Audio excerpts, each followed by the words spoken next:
Well, they're going to be defending lots of lawsuits. And one of the things that's ironic here is the bill also, it doesn't even require real situations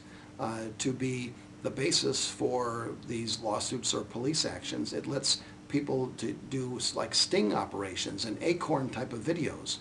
So instead of even waiting for people to make reports, what could happen is you could have, whether it be a sheriff's office or anti-immigration zealots, come in and test different government employees and walk in and pretend to be somebody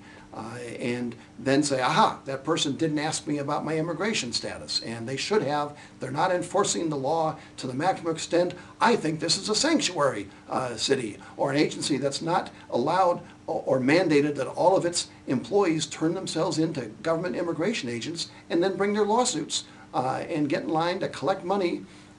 because of these provisions in this bill, which are so imbalanced. So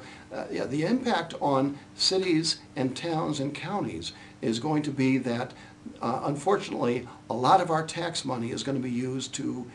pay for lawyers to defend against these kinds of lawsuits, because it's going to turn all kinds of people loose out to be running hidden videos and do little sting kind of operations and try to see if they can find situations where a government worker they think did not aggressively enough try to question somebody about their immigration status when that person had a contact with a state or local government.